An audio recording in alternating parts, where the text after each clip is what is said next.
Muitas vezes o paciente que está em casa é assediado pelo vizinho, pelo balconista de farmácia e por outras pessoas que chamados entendidos no assunto, né, que usam medicações que muitas vezes atrapalham o diagnóstico das febres a esclarecer.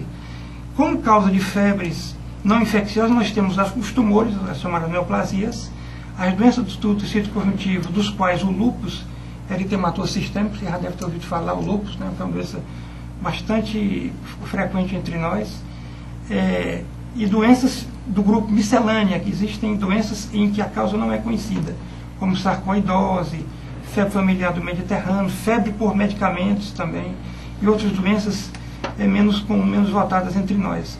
Portanto, nem toda febre é de origem infecciosa, e portanto nem toda febre não é igual ao antibiótico. Muitas vezes o antibiótico faz atrapalhar o raciocínio do médico, porque a própria febre pode ser ocasionada pela droga que ele usou, pelo medicamento que ele usou.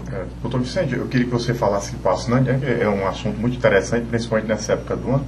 Quais são os primeiros sintomas de uma infecção? Quer dizer, mesmo que ela pode ser, ter um nome diferente, mas a origem é só os primeiros sintomas de uma infecção.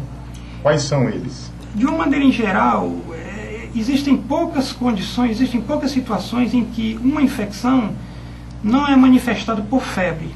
Nós sabemos que existem condições, a própria dengue, por exemplo, não é obrigatório que 100% doente tenha febre, não é? Mas, de uma maneira em geral, a presença de febre, embora eu tenha dito há pouco tempo atrás que não seja igual à infecção, a febre, como sintoma cardinal da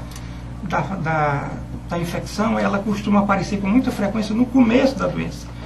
Outros sintomas que o doente costuma apresentar são mialgias, dores no corpo, queda do estado geral, dependendo também da localização em que a infecção se assestou, o paciente pode ter tosse, falta de ar, no caso de uma pneumonia, por exemplo, dor a urinar, alteração da cor da urina e assim sucessivamente.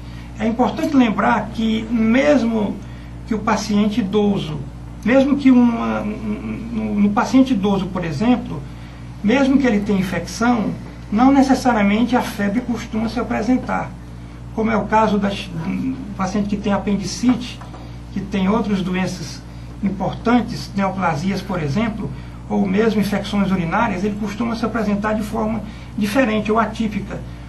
Uma infecção urinária, por exemplo, pode se manifestar no idoso com confusão, desorientação, ou até mesmo mudança no humor, no apetite e outras manifestações menos frequentes.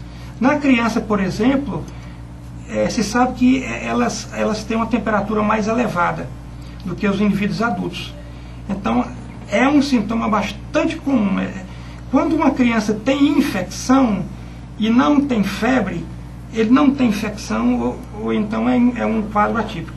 Mas, de uma maneira em geral, como as temperaturas na criança é de uma maneira em geral mais elevada, a presença de infecção deve levar o médico a pensar até numa infecção, até prova em contrário. Doutor, você também lançou esse livro aqui, né? Febre de origem obscura, o roteiro diagnóstico, né? O que é que vem a ser a febre de origem obscura? Nós dividimos as febres em dois grupos chamados nosológicos. As febres de curta duração, ou seja, aquelas que duram até 14 dias. Alguns autores, alguns estudiosos acham que a febre de curta duração vai até 21 dias, mas isso tem mudado, até com os conceitos recentes. Febre de 21 dias de curta duração? Não, de longa duração. Sim, de curta duração, né? Curta duração. Alguns autores acham que uma febre de longa duração seria aquela que ultrapassa 21 dias, chamada febre prolongada. 21 dias de febre por exemplo, já com uma noite de febre, já para mim é uma de longa duração. 28 dias de febre, existe pessoa que passa por isso? Existem pessoas que passam por isso. Eu, por exemplo, já cheguei a acompanhar um paciente no hospital da Polícia Militar, aqui em Fortaleza, uma jovem de 22 anos que tinha um quadro de febre já faziam 2 anos. 2 anos. Mas isso é intermitente ou tinha intermitente. Porque, na verdade, o ser humano, o indivíduo, a economia humana tem uma grande capacidade adaptativa, né? Então, ele passa a conviver com aquela doença e começa a se acostumar com alguns sintomas que a doença produz. Um grande exemplo é o paciente que tem malária, né? Tem um paciente que tem malária não sei quantas vezes. Aí você pergunta, mas como é que ele aguenta ter malária? Várias e várias vezes, porque ele se acostumou com ele criou uma capacidade de resistir ao sofrimento.